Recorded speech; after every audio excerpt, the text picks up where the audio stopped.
Great, good morning. Selamat pagi. Tema pada pagi hari ini adalah If Christianity made by Paul, then who is Jesus? Jika kekristenan ini dibuat oleh Paulus, lalu Yesus itu siapa? Alright, welcome back in this Andri Cyber channel, my quality time with Jesus. Teman-teman, saya mau mulai dengan sebuah pertanyaan ya, yang mungkin pernah kita dengar dari teman, tetangga, atau saudara kita dari grup sebelah. Kekristenan itu sebenarnya ajaran Paulus. Yesus tidak pernah mengajar agama Kristen. Jadi yang kalian ikuti itu sebenarnya ciptaan Paulus. Betul kan? Anda pernah dengar tuduhan-tuduhan seperti itu dari kaum sebelah. Nah, kalau itu benar, saya mau tanya ke Anda yang sedang mendengarkan saat ini ya. Kalau Paulus yang bikin kekristenan, lalu Yesus itu siapa? Apa Paulus lebih besar dari Yesus? Apa Paulus yang disalibkan, mati, dan bangkit? Mari kita bahas dengan hati yang tenang ya. Rileks aja. Kan banyak grup sebelah yang seperti itu kan. Apakah Paulus ada waktu Yesus datang ke dunia dari nusul, ya, dari firman-Nya menjadi manusia? Ya, Yohanes 1 ayat 1. Yesus adalah firman Allah yang menjadi manusia. Apakah pada waktu itu Paulus sudah ada? Mari kita berlogika yang pintar lah ya. Saya mau tanya kepada Anda semua, menurut Anda apakah mungkin seseorang menciptakan agama yang didasarkan pada tokoh yang dia tidak kenal, dia tidak hidup sejamannya, dia tidak alami dan tidak memiliki kuasa? Ini penting. Paulus tidak menciptakan Yesus kan? Justru Paulus itu bertobat karena bertemu Yesus yang bangkit. Nah, saya tanya lagi ya, kalau Yesus tidak pernah bangkit, apa mungkin Paulus meninggalkan kedudukan yang elit ya, Yahudi, untuk menderita, dianiaya, dipenjara, dan akhirnya mati? Lalu untuk apa? Tidak ada keuntungan duniawi. Inilah bedanya. Paulus bukan pencipta kekristenan. Paulus adalah saksi tentang Kristus. Yesus sudah dikenal sebelum Paulus itu bertobat. Ya, sebelum Paulus bertobat, Kisah Para Rasul 9 ya, yang pintar mencatat. Komunitas pengikut Yesus sudah ada, sudah menyembah Yesus, sudah memberitakan kebangkitan Yesus. Coba jawab jujur ya. Kalau Yesus tidak ada, bagaimana bisa ada gereja? Kalau Yesus tidak bangkit, bagaimana murid-murid yang penakut bisa menjadi pemberita yang berani mati? Inilah faktanya ya. Yesus Kristus malah pusat Injil, bukan Paulus.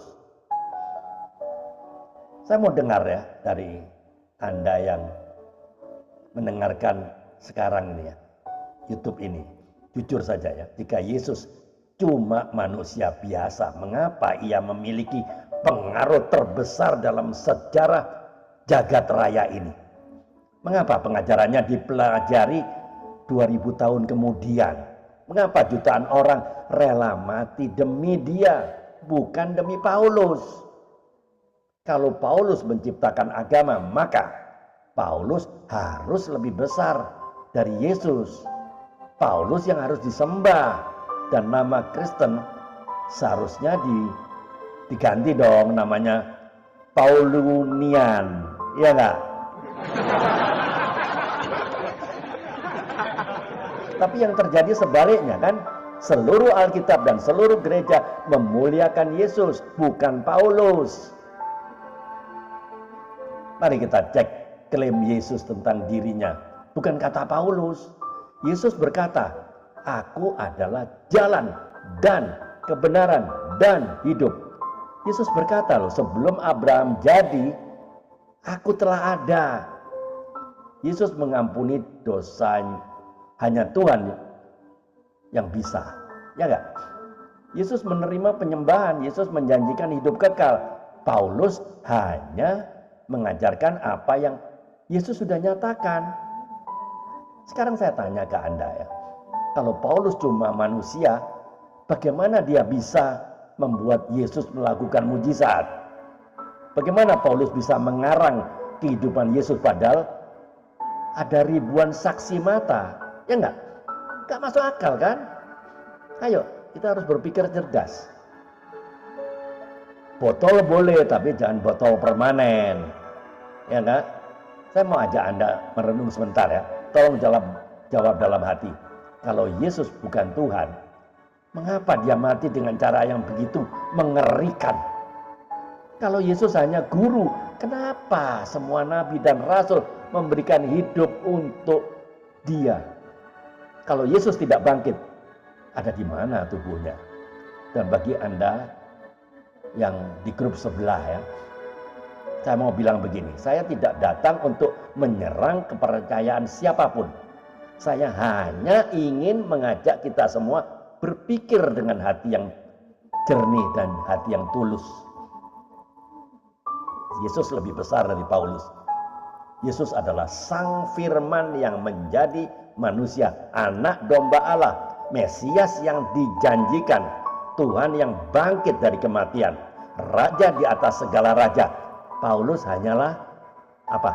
Seorang hamba, seorang saksi, seorang utusan. Jadi pertanyaan akhirnya adalah ini, apakah Anda akan menyembah sang utusan atau Tuhan yang mengutusnya?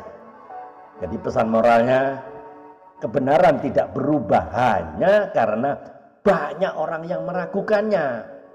Yesus tetap Tuhan, sekalipun ditolak sebagian orang, bahkan sebagian besar orang. Karena iman bukan tentang opini manusia, tetapi tentang siapa yang benar-benar bangkit dari kematian. Semua nabi itu semua mati, membusuk di tanah. Jadi closing statementnya, teman-teman, kekristenan bukan diciptakan oleh Paulus. Kekristenan berdiri karena Yesus itu hidup, bukan karena teori, tapi karena kebangkitan. Dan kebangkitan itulah fondasi iman kita. Jika Yesus tidak bangkit, tidak ada gereja, tidak ada Injil, tidak ada keselamatan. Tapi karena Yesus bangkit, ada harapan bagi setiap kita, termasuk Anda yang mendengarkan YouTube ini. Itu, teman-teman, ayo jawab jujur pertanyaan ini. Jawab jujur dan renungkan baik-baik. 1. Siapa Yesus bagi Anda? Sekedar tokoh sejarah atau Tuhan yang hidup? 2. Apakah Anda percaya pengorbanan Yesus sungguh untuk menebus dosa Anda? 3. Apa yang menghalangi Anda untuk benar-benar mengikut Yesus? 4. Terakhir, jika Yesus bangkit, apa yang harus berubah dalam hidup Anda? Pikirkan, jawab jujur, pikirkan dan renungkan. Amin. Tuhan Yesus, terima kasih untuk kebenaran-Mu yang memerdekakan. Buka hati kami untuk mengenal siapa Engkau sebenarnya. Teguhkan iman kami bahwa Engkau adalah Tuhan yang hidup, bukan ciptaan manusia. Pimpin kami berjalan dalam kebenaran dan kasih-Mu. Di dalam nama Tuhan Yesus Kristus, kami berdoa dan mengucap syukur. Teman-teman, jika video ini, YouTube ini memberkati Anda, silakan dibagikan kepada teman-teman yang lain atau di grup-grup sebelah yang belum mengerti. Ya, supaya dia bisa kita edukasi dengan kebenaran. Tidak sekedar membabi buta, berasumsi, dan ternyata bukan kebenaran. Keep on fire, keep on moving. Tiada hari tanpa bersaksi tentang Kristus. Tiada hari untuk memenangkan jiwa. Ayo mikir. Tuhan Yesus memberkati. Amin.